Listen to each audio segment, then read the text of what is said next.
9. Ligatne Bunker. From the outside and even the inside, there's nothing unusual looking about the Ligatne Rehabilitation Center in northern Latvia. However, there's a massive Soviet-era bunker hidden just 30 feet beneath the building, with enough room to support 250 people for up to 3 months. Construction on the bunker, dubbed Pensionat, began in the late 1960s and was finished in 1982. It was the designated place for Soviet leaders in Latvia to go in the event of a nuclear attack. The clandestine complex consists of 90 rooms, including a central meeting room with a statue of Lenin serving as its centerpiece. There's also a radio studio, so that officials in the bunker can communicate and broadcast messages to the outside world, in addition to offices, a canteen, and of course, sleeping accommodations. To this day, it still contains its original furniture, decor, appliances, and practical everyday items like eating utensils and dining ware. The bunker was equipped with its own sewage system, electricity, water reservoir, and treatment facility, as well as an oxygen and climate control system. Outside the structure at ground level, there are 2 helipads disguised as a swimming pool and a basketball court. While the bunker was well built for the most part, its planners fell short in several ways. It lacked a place to store bodies in the unfortunate event that someone staying in the bunker passed away, and its roof wasn't thick enough to withstand a nearby nuclear blast. Thankfully, the emergency shelter was never needed. The site is open to visitors, and those who book their tour in advance get the opportunity to eat an authentic Soviet meal prepared inside the bunker's canteen. 8. Pyramiden. In 1910, Swedish nationals founded a settlement high above the Arctic Circle in the Svalbard archipelago. The Soviets bought the remote village of Pyramiden and its surrounding territory in 1927, and mined the island's nearby coal deposits for the next 70 years. At its peak, Pyramiden consisted of over 1,000 inhabitants, mostly mining workers and their families. The settlement grew to include a cultural center, a theater, a library, art and music studios, a school, a 24-hour canteen, and a sports complex containing the world's northernmost swimming pool. Many planned communities throughout the USSR were abandoned when the Soviet Union collapsed in the early 90s. However, Pyramiden continued to operate until 1998, when sudden orders were handed down to close up shop and leave. During its time as a mining settlement, as much as 10 million tons of coal were extracted from the landscape. All the residents were gone within a few months, leaving Pyramiden completely abandoned. When the first visitors returned nearly 10 years later, they found the buildings and their contents in pretty much the same condition as they'd left them. This was due to the deserted town's remoteness and the frigid climate, which left much of the site frozen in time. Experts estimate that what's left of Pyramiden could survive for at least another 500 years thanks to the extreme Arctic climate, which means that it may outlive many modern human settlements. Today, the Svalbard archipelago belongs to Norway, and the settlement is seeing a revival of sorts. Since 2012, a few dozen have returned to Pyramiden, including around 30 workers who maintain the site and provide tours to visitors. 7. MS Azerbaijan. The cruise ship MS Azerbaijan was built in Finland in 1975 for the Soviet Union. However, she had several names throughout her lifetime, including the Arcadia, the Island Holiday, and finally the MS Enchanted Capri. In 1998, the 515-foot vessel began the final leg of its career, offering 2- and 5-day cruises out of New Orleans. As a smaller cruise ship, it only had 248 cabins, but it came with a plethora of amenities, including restaurants, bars, swimming pools, gift shops, a theater, a disco, a gym, a beauty salon, and a hospital. But the Enchanted Capri's biggest claim to fame was its onboard casino, which consisted of slots and various table games. Unfortunately, the company that chartered the ship was struggling, and in 2001, Commodore Cruise Line went bankrupt. Shortly thereafter, the International Transport Workers Federation (ITWF) arrested the ship in New Orleans on behalf of its crew, who were owed more than $500,000 in back wages and were essentially trapped on the vessel. In the biggest repatriation operation ever carried out by the ITWF, over 230 workers from 40 countries were sent home. The ship belonged to a Mexican company from 2003 until 2020, when it was slated for demolition. However, before the Enchanted Capri could be scrapped, it lost its anchor during a storm and ran aground on a beach in the city of Alvarado. Ever since, it sat abandoned along the shoreline as a ghost ship, with no clear plans for the future. 6. Plokstine Missile Base. After the US began building underground missile bases in the 1950s, the Soviet Union followed suit. In 1960, the USSR built one of its first underground bases in Lithuania, which at the time was a constituent republic of the Soviet Union called the Lithuanian Soviet Socialist Republic.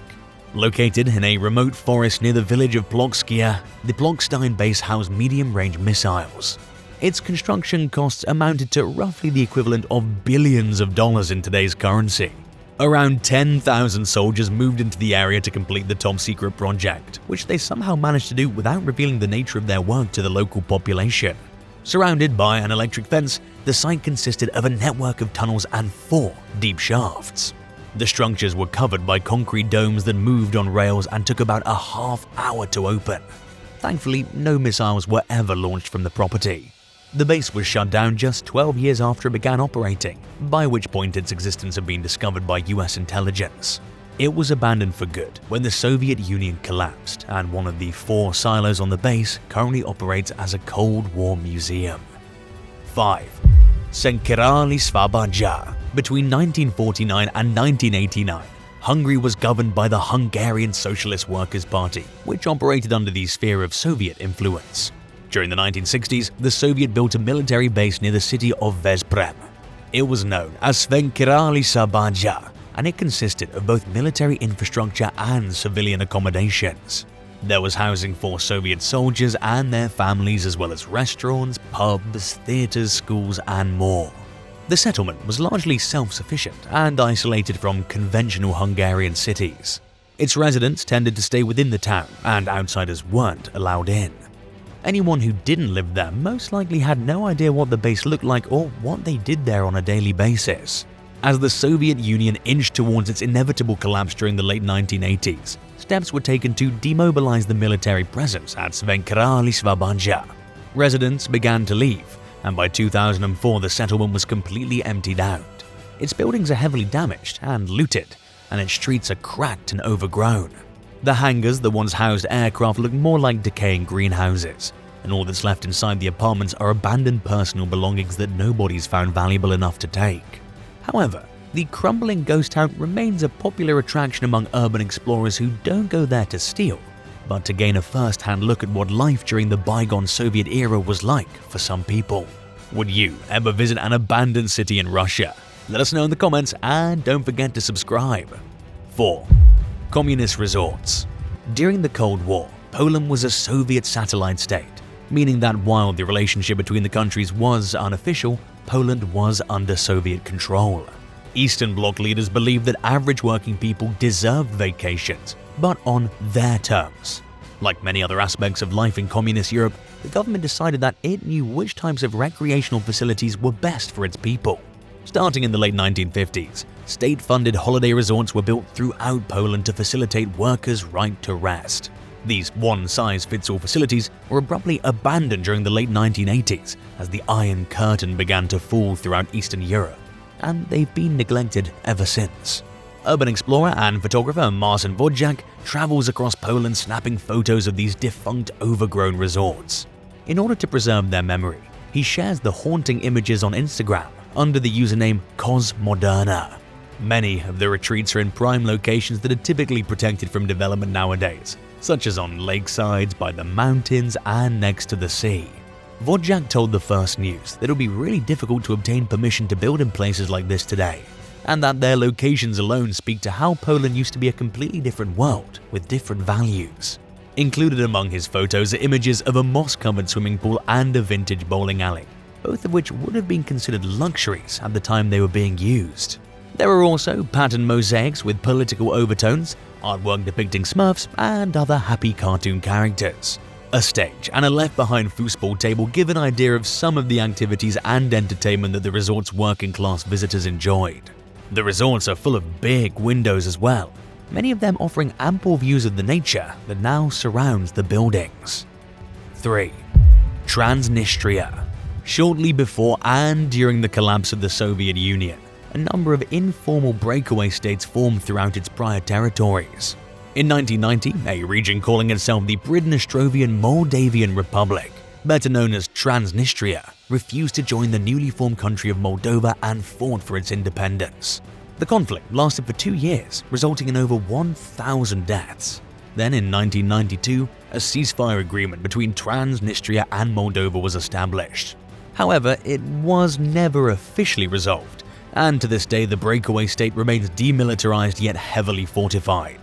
Located on a thin strip of land between the Ukrainian border and the Dniester River, Transnistria has a population of around 2.3 million people, and about 140,000 residents inhabit their capital city of Tiraspol. Most countries recognize the territory as a part of Moldova under Russian occupation. And while its people speak mainly Russian, it has its own president, flag, anthem, and currency known as rubla. Transnistria celebrates its Independence Day on September 2nd with heavily militarized displays that bear an eerie resemblance to a North Korean parade. Communist symbolism remains prevalent in this widely unrecognized separatist enclave, which features a hammer and sickle on its flag. Its confusing status of being frozen in a decades-long ceasefire and the heavy Russian military presence pose an uncertain future for Transnistria, especially as the war in Ukraine continues. 2. Borne Sulinowo. The town of Borne Sulinowo in northwestern Poland dates back to the 16th century, when just a handful of people lived in the area. In 1933, the Germans bought the community's land and forced the residents to move elsewhere. They then destroyed their houses and built 2 military bases, as well as their own settlement in place of the village.